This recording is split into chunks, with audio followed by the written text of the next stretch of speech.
வணக்கம் சகோ, இது உங்கள் டிஎஃப் தமிழ் மூவி டைம். இன்னைக்கு நம்ம தனுஷ் அவர்கள் டைரக்ஷன் பண்ணி அவரு ஹீரோ நடிச்சிருக்க இட்லி கடை படம் எப்படி இருக்குன்னு தான் பார்க்க போகிறோம். ஃபர்ஸ்ட் இட்லி கடை படத்துடைய கதை என்னன்னு பார்த்துடலாம். நம்ம ஹீரோ தனுஷோட பேர் தான் முருகன். முருகனுடைய அப்பா தான் சிவனேசன். சிவனேசன் கிராமத்தில் ஒரு இட்லி கடை வச்சு நடத்திட்டு இருக்காரு.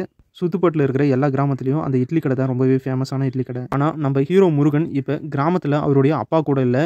இப்போ அவர் வெளிநாட்டில் பேங்காக்கில் ஒரு மிகப்பெரிய ரெஸ்டாரண்ட்டில் ஒரு மேனேஜராக இருக்கார். அந்த மிகப்பெரிய ரெஸ்டாரண்ட்டுடைய ஓனர் தான் நம்ம சத்யராஜ் அவர்கள். சத்யராஜுக்கு ஒரு பையன் ஒரு பொண்ணு. ஓனரான சத்யராஜுடைய பொண்ணை நம்ம ஹீரோ முருகன் காதலிக்கிறாரு. அவங்க 2 பேருமே காதலிக்கிறதுனால சத்யராஜும் ஓகே சொல்லி அவங்க கல்யாணத்துக்கு ஏற்பாடு பண்ணுறாங்க. பேங்காக்கில் கல்யாணத்துக்கு எல்லா ஏற்பாடும் நடந்துட்டுருக்க அதே நேரத்தில் ஹீரோ முருகனுடைய அப்பா சிவனேசன் உயிரிழந்துட்டதா தகவல் வருது. அதனால் முருகன் கல்யாண வேலையை பாதியிலே விட்டுட்டு தன்னுடைய அப்பாவுடைய இறப்பு செய்தி கேட்டு இந்தியாவுக்கு வராரு. அதுக்கப்புறம் நம்ம ஹீரோ முருகன் அவருடைய அப்பாவுக்கான இறுதி சடங்கை செஞ்சு முடிக்கிறாரு. அப்பா இறந்து போன சோகத்தில் அம்மாவும் ரொம்பவே கஷ்டத்தில் இருக்காங்க. அப்பா இறந்ததும் அம்மாவும் உடனே இறந்து போகிறாங்க. அடுத்தடுத்து அப்பாவும் அம்மாவும் இறந்து போக முருகன் ரொம்பவே சோகத்தில் இருக்காரு. அடுத்து அவருக்கு என்ன பண்ணுறதுனே தெரியல. அந்த அளவுக்கு ஒரு குழப்ப நிலைக்கே போயிடுறாரு.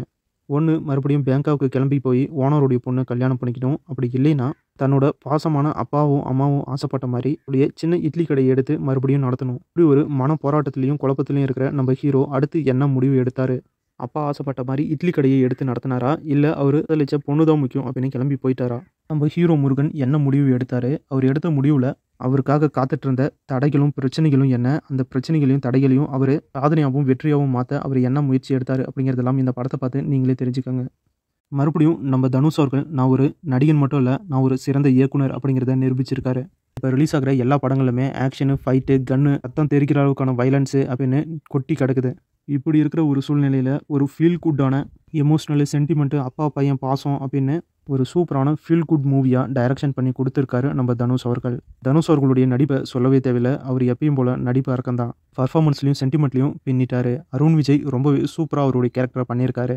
Actor Nithya Menon, actor Sathyaraj, police கேரக்டரில் வர ஆக்டர் பார்த்திபன், ஆக்டர் சமுத்திரக்கனி அப்படின்னு எல்லாருமே அவங்களுடைய ரோலை பர்ஃபெக்டாக பண்ணியிருக்காங்க. எல்லாருடைய கேரக்டரையும் தனுஷ் அவர்கள் ரொம்பவே சூப்பராக டிசைன் பண்ணி கொடுத்துருக்காரு. படத்தில் வந்திருக்க சென்டிமெண்ட் சீன் எல்லாமே ரொம்ப சூப்பராக இருக்குது. கண்டிப்பாக நீங்கள் எல்லாருமே படம் பார்த்து கண் கலங்குவீங்க. டோட்டலாக இட்லி கடை படம் எப்படி இருக்குது அப்படின்னா, ஒரு சூப்பரான ஃபீல் குட்டான படம் பார்க்கணும் அப்படின்னு நினச்சிங்கன்னா கண்டிப்பாக இந்த படத்தை ட்ரை பண்ணுங்கள். ஒரு சூப்பரான ட்ராமா, சென்டிமெண்ட் கலந்த ஆக்ஷன் படமாக இந்த படம் ரிலீஸ் ஆகிருக்கு. கண்டிப்பாக ஃபேமிலியோடு பார்க்க வேண்டிய ஒரு சூப்பரான படம் தான் இந்த இட்லி கடை படம். டைரக்டராகவும் நடிகராகவும் ஃபேமிலி ஆடியன்ஸ் மத்தியில் ஜெயிச்சிருக்காரு தனுஷ் அப்படின்னே சொல்லலாம். ஒரு நல்ல படம். கண்டிப்பாக எல்லாருமே பார்த்து படத்துக்கு சப்போர்ட் பண்ணுங்கள். வீடியோ பிடிச்சா லைக் பண்ணுங்கள். நம்ம சேனலுக்கு தொடர்ந்து சப்போர்ட் பண்ணுங்கள், சப்ஸ்கிரைப் பண்ணுங்கள். அடுத்த வீடியோவில் இன்னும் ஒரு சூப்பரான படத்தோட மறுபடியும் உங்களை சந்திக்கிறேன். இது உங்கள் T F Tamil movie time. Thank you.